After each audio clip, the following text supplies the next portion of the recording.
So far, we've looked at the first derivative to tell whether a function is increasing or decreasing and where we have relative extrema. Now we're going to look at something that's called concavity. At the end of this lesson, you'll be able to find the concavity of a function by using the second derivative test. First of all, let's look at what on earth is concavity. I do have a few notes here, but before we even do that, just looking at concavity, concavity just has to do with how the function in the graph is curving. The way that I like to explain it, we can either have something that's concave up or concave down. My graph will be saying it's concave up like a cup, or it's going to be concave down like a frown. So if you look at this curve right here, you'll notice I can use my hands a second. If we've got concave up like a cup, it actually is like a cup, like you could put liquid in it and it would hold it. If it's concave down, it's going to look like a frown, where you're kind of like you're frowning. Okay, so if you look at this first picture down here, notice at this spot right here, this part of the graph is concave up because that would be a part, like it would be the left half of a cup. On this half, my graph would be concave down because that would be like the right side of a frown. If I looked at this one, you'll notice all the way this whole first part right here is going to be concave down like a frown because it looks like somebody is frowning. And then this part, it would be concave up like a cup because you could definitely put liquid in there and hold it. So that's just talking about how the graph is curving. Okay, a few things that I'd like you to notice about concavity. If I'm looking at the graph of f, it's going to be concave up if the first derivative is increasing on the interval. Remember, the first derivative would be the slopes of the tangent lines. So if I looked at the slopes of the tangent lines, and if I looked at the slopes of the tangent lines, notice they actually are increasing because this would be like a -4 and then a -3 and then a -2 and then a -1. So the actual slopes are getting to be bigger values. All right, the graph of f will be concave down if f prime is decreasing. So if you look at, if I'm looking at the concave down part of it, if I draw f prime as just slopes of the tangent, so if I draw the slopes of the tangent lines at the different spots, notice this would be like -1, -2, -3, -4. Those slopes are actually decreasing, they're getting smaller. Okay, a few other ways to look at concavity. A graph will be concave up, the tangent lines will be below the curve. So notice all these tangent lines are kind of on the outside of the curve, they're underneath it. And if a graph is concave down, the tangent lines will be above the curve of f. So notice on this one, the tangent lines are actually above the curve. And so if you'll kind of look at this one, we can look at those real quick. For this whole part where it's concave down, you'll notice the slopes of my tangent lines for the whole concave down part, they actually are decreasing because I start out with positive slopes and then I get into negative slopes, so they are going down. And then notice that all of my tangent lines are above the curve. And then for concave up, if I look at the slopes of my tangent lines, I start out with negative slopes and then turn into positive slopes. So for that spot right there, my tangent lines are all increasing and they are below the curve. Okay, now let's get into some tests for concavity because those would work okay, but I think they're a little bit abstract and confusing. So we're actually going to use a test for concavity, and we're going to use the second derivative test. It is very similar to the first derivative test. If we find out that the second derivative is greater than 0, so we get a positive value for the second derivative, our graph will be concave upward. If our second derivative is less than 0 or negative, we will get a graph that is concave downward. So that will just help us to know how our graph is curving. To determine concavity, I did write the second derivative test here. I'm not going to go through it other than going through examples because it's identical to the first derivative test, but this time we'll just test the second derivative instead. So let's go ahead and look at some examples. It says to determine the open intervals in which the graph is concave upward or concave downward.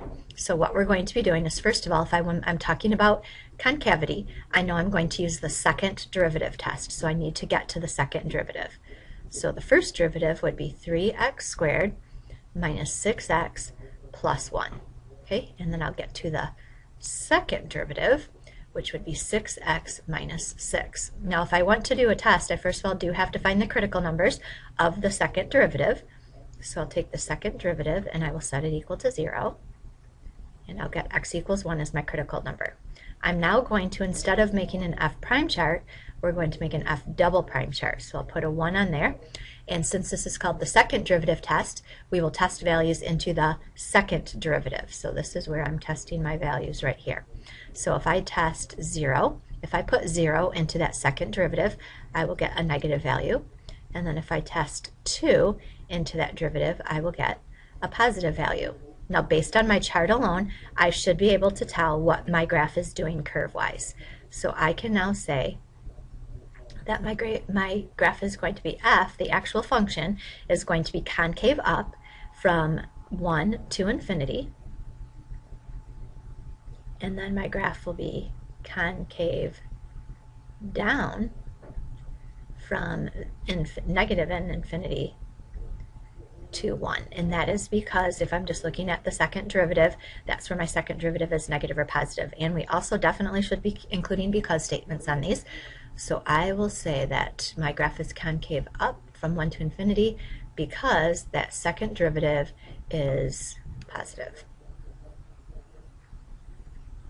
And then my graph was concave down on that interval because the second derivative, or f double prime, is negative. All right, let's take a look at another example. This one, again, we're just going to discuss the concavity where the graph is concave up and concave down. And again, remember, this is just telling us how my graph is curving. All right, so first thing I need to do is to get to the second derivative. So I have to get to the first derivative first. The derivative of sine x will be cosine x plus 1. And then my second derivative will be negative sine x and then just plus 0. Okay, so I've gotten to my second derivative. I now need to find the critical number, so I'll take that second derivative and set it equal to 0. And I'll multiply both sides by negative 1. So I'll get sine x equals 0. And now I have to think to myself, the sine is the y value. Where does the y value equal 0 between 0 and 2 pi? And I know that my my y value will equal 0 when x equals 0 and when x equals pi, and then actually again when x equals 2 pi, because I need to include this whole interval. So I'm ready to make my f double prime chart this time. I'm actually going to put 0 and 2 pi on it, but notice I didn't put anything on either side because my interval stops at that, and then I do need to put pi in the middle. Okay, now when I go ahead and test, if you're thinking, how am I going to test something between 0 and pi? Probably the easiest thing would just be pi over 2. So if I go into my second derivative, I know that the sine of pi over 2, whether you're using your hand trick or whatever else you're using, it's going to equal 1. So I'll get negative 1. So I'm going to get a negative answer for that interval. And then if I test something between pi and 2 pi, halfway between those would be 3/2 pi. And I'll actually draw a unit circle for this one. 3/2 pi is down here, and I'm looking for the sine of that, so I'm looking for the y value. The y value down here would be negative 1, but then it's negative 1, so my answer will be positive, so it's going to be a positive value. And now from here, my second derivative chart tells me what my function is doing. So I can now say that my function f is going to be concave up from pi to 2 pi. And notice I stopped it at 2 pi because that's where my interval stopped. It didn't stop at infinity this time. And the reason it is concave up is because the second derivative is positive. Okay, and then I could say that f is concave down. And if I just looked at my chart, I can tell it's going to be between 0 and pi. And the reason for that would be because f double prime is negative. All right, let's try a third example. Again, we're looking for what's happening with the concavity. How is my graph curving? So first thing that I need to do is get to the second derivative. Well, to get to the second derivative, let's take the first derivative, which I notice is going to be a quotient rule. So f prime will equal 2, and g prime will also equal 2. So using the quotient rule, f prime times g minus f times g prime all over g squared And so distributing, I'll get 4x minus 2 minus 4x minus 2 all over 2x minus 1 squared. I notice my 4x's cancel out, so my first derivative will be negative 4 over 2x minus 1 squared.